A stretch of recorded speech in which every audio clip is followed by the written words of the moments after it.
Welcome to the Reconstructing Inclusion podcast. My name is Amri Johnson, your host. I hope you're well. Season 2 of the Reconstructing Inclusion podcast starts now. So let me ask you a question. Have you been hearing about so-called attacks on DEI? Have you heard, for example, billionaires say that DEI must die? If so, raise your hand. I can't see you, but I know you're raising your hand, at least in your head. Now, raise your hand again if you believe that DEI is important to organizational life, but it has to be something that everybody understands is for them. Raise your hand again and say, yes, yes, Amri, yes, yes. So where are we right now in the conversation about inclusion, about DEI, DEIA, DEIB, DEIJ, JEDI? There's lots of different acronyms that have come out over time. So where are we now? Where are you now in your conversation, your understanding about this construct? Maybe you've been inside, or even as a consultant, building DEI approaches that are considered best practices, in air quotes, but you're not sure they can be sustained. Perhaps your DEI work has been seen by some as for one group or another, but not everyone. And the uptake as a result of that is decreasing. Potentially, a lack of uptake has led people to questioning the efficacy of DEI, causing influential people in your organization to not offer unambiguous support. Possibly, the ebb and flow of your organizational culture is more ebb than flow, more away from what you hope to create than towards what you would like to see more of versus less of. And this can cause doubt. Now, where do you want to be? More of you, perhaps, imagine more of your people going the extra step in their work. They feel cared for, heard, safe, and they believe that their interests are considered even when they're not present. Visualize yourself hearing stories about how things get done consistently in a manner that creates learning, growth, and resilience. Having you and your people get better every day. Visualize yourself there. Picture a time when, as a result of your inclusion or your DEI efforts, people are calling out elephants in the room and solving challenges with robust dialogue and mindfulness. Envisage a culture where logging into your first meeting of the day is like having your first cup of tea or coffee. If you don't drink tea or coffee, maybe your first smoothie or nice glass of water just to get you going in the morning. Every day is a delight you and your colleagues look forward to. Envisage that. Now, the question becomes, what do we do to get there? And that's what I want to talk to you about a little bit today when it comes to the Reconstructing Inclusion podcast and your DEI work that you do every day. As a DEI strategist, a diversity, equity, and inclusion strategist, I've witnessed firsthand the limitations of conventional approaches to inclusion. Too often, well-intentioned efforts fall short. They scratch the surface, but they fail to drive the deep systemic change that our organizations and communities deserve and very much desire. Billions have been spent in DEI training for consultants, including those like myself, and initiatives, and studies show that there's still minimal progress in achieving true equity and inclusion within organizations. Why is that? I believe it's because many current DEI strategies treat inclusion as an add-on or a separate set of initiatives running in parallel to the lion's share of organizational life, rather than fundamentally rethinking how we design and operate our systems, policies, and cultures. In a way, they put band-aids on deep wounds without addressing the root causes. Moreover, I've seen DEI positioned as a niche priority rather than an imperative for overall organizational success. I'll repeat. Moreover, I've seen DEI positioned as a niche priority rather than an imperative for overall organizational success.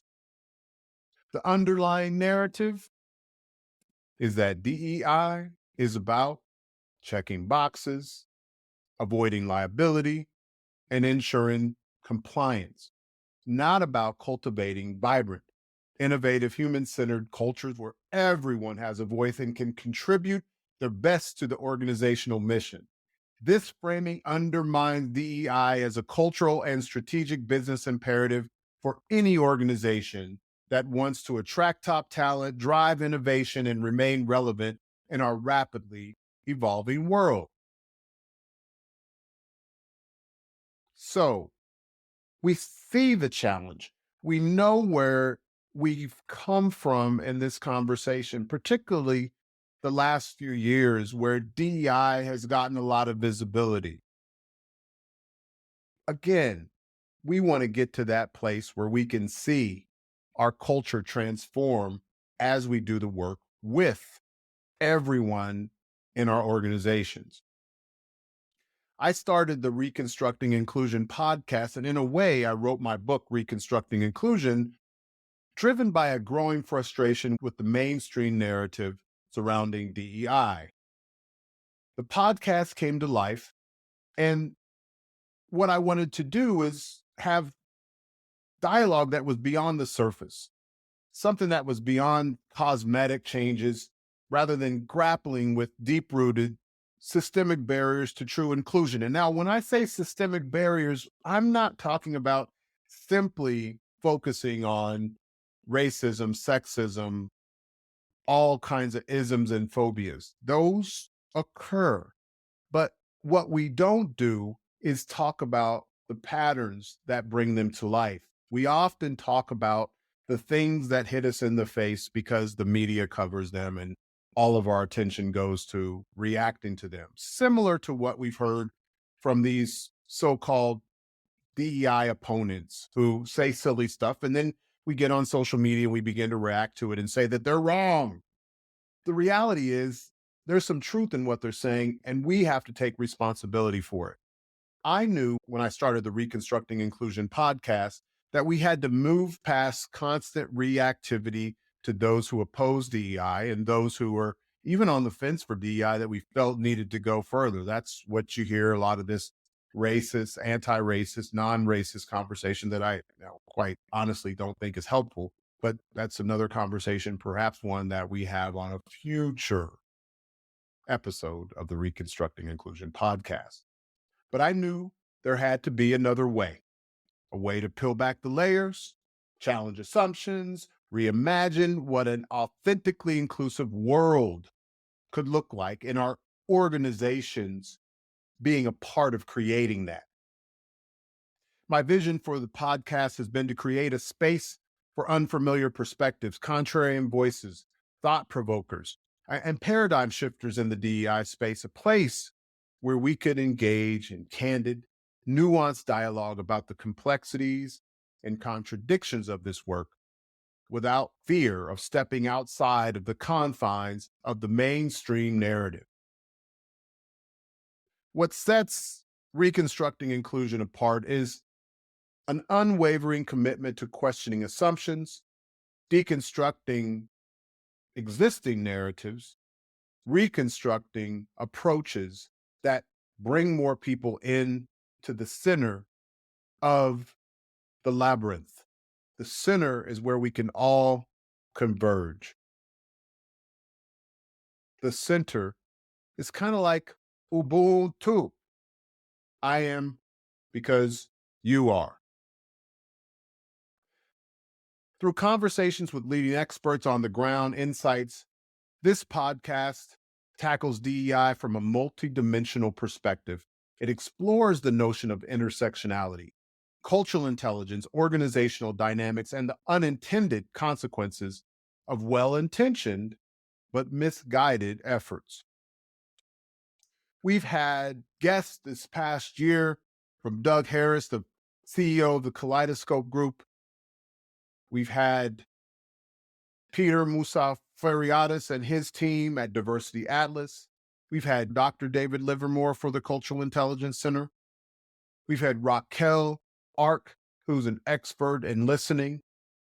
We've had Starling Hunter, who's an expert in organizational network analysis, which I brought on because of the focus of our approach to DEI, which includes social capital, and really diving into what social capital is and means and why it's required in organizational life. I brought in April Thomas, daughter of one of my heroes in the DEI space, Roosevelt Thomas, who wrote in 1991 a book called Beyond Race and Gender and created strategic diversity management. I had David Livington Smith and Sabrina Smith, who are self-professed race abolitionists. That was a deep discussion. I think it was, in fact, one of our most listened to podcasts, and for good reason. All of them are great. That one was thought-provoking in ways that many people haven't explored. We had Laura Smith, who's a DEI practitioner who really focuses on data, based in Sweden. We also had my mother, Dr. Harriet Johnson, which, of course, was the most heartening of the Reconstructing Inclusion episodes last season. We're going to keep building on the Reconstructing Inclusion podcast. We're going to talk more about the elements of inclusion system design and development, which I've been working on for years. And I wrote Reconstructing Inclusion, Making DEI Accessible, Actionable, and Sustainable about, which was published in 2022. So here are a few highlights that make Reconstructing Inclusion worth exploring as a great resource for those who are practicing internally DEI, those that are consultants, those that believe in DEI and want to see it move forward in a meaningful way, managers and executives that engage in practices around DEI that are accessible to everyone, that are unambiguously prioritized, and that are aligned with the organization's raison d'etre. We'll talk about embracing complexity. We know that DEI work is not a one-size-fits-all endeavor. We aim to discuss intricate interplay between various types of identity, from race, gender, culture, and power dynamics. And we want to include and encourage listeners to move beyond a simplistic solution, embrace the full scope of these critical issues, hold the mirror up to ourselves as those who say and support this work or practice this work, and really dig deep into how we can do it very well in all the complexity that our organizations bring to us each and every day. With our guests, we've been able to identify a truly inclusive approach to what DEI looks like. One that engages all stakeholders. It talks about and fosters agency and creates the conditions for risk-taking and skill development. You can't do DEI work in an effective way without building skills. So the Reconstructing Inclusion podcast challenges practitioners and supporters of DEI to reflect on our own skin in the game. Where are we? What are we trying to create? Where are we missing the mark? And how can we make corrections? And how can we be open enough to really listen to these criticisms and say, you know what? What can we do more of, less of, differently? Cultural intelligence. We talked to David Livermore. We're going to go deeper into cultural intelligence in this next season, navigating the complexities of what David entitles in his book, A Diverse and Divided World. Cultural intelligence offers insights into bridging cultural gaps, fostering shared humanity, and understanding the nuances of power dynamics across contexts. We also explore data with Diversity Atlas and Dr. Starling David Hunter. We're going to look at the value of intersectional data, of network data, of how social capital is influencing your organizational culture. We also were able to talk about people's personal narratives, and we're going to talk about this more.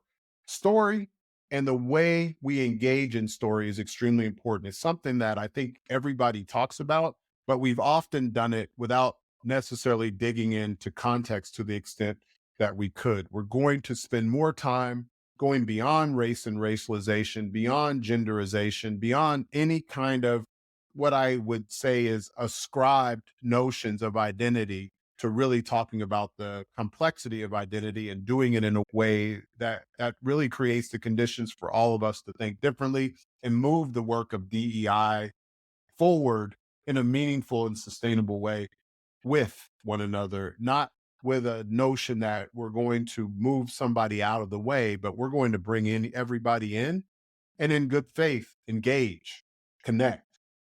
I say often, and I'll continue to say it, we want more connection.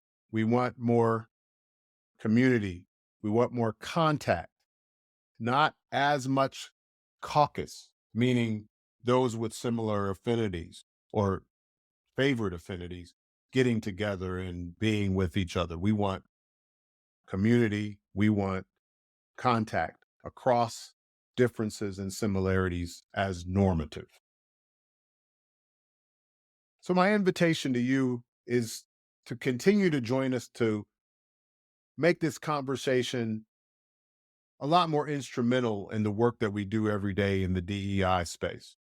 Join me as we continue to deconstruct the shortcomings of traditional DEI strategies and co-create a vision for more transformative, human-centered approaches to inclusion. In the next season, myself and my esteemed guests will challenge the status quo, dive deep into the reactive, supplemental nature of many DEI initiatives. We'll explore how to reclaim the profound and transformational potential of inclusion as a catalyst for collective growth, empowerment, and organizational change. Together, we'll unpack the power of systems thinking in tackling complex inclusion challenges. We'll examine how to design inclusive structures, policies, and processes that cultivate generative cultures where every person can bring themselves authentically to the organization, to the table, and thrive. We'll also explore the role of leadership in driving lasting change, fostering care, collaboration, and shared commitment to equity and belonging. And we'll dive into the art of truly listening, centering the voices of those most impacted as we co-create inclusive spaces. This journey that we're on is not just about theory, it's about action. So I'll share insights from my work with my firm, Inclusion Wins, where we take a people-centric approach to DEI, inspiring genuine buy-in and unlocking the collective contribution of everyone, all individuals, all teams, organizations at large. The true value of Reconstructing Inclusion extends beyond the podcast. It serves as a call to action for us to embrace lifelong learning, remain open to different views, and continually examine our biases and assumptions. I welcome you to season 2. I thank you profoundly for joining us in season 1. Let's make season 2 even better, and we can do it with you. Make it a great day. Peace.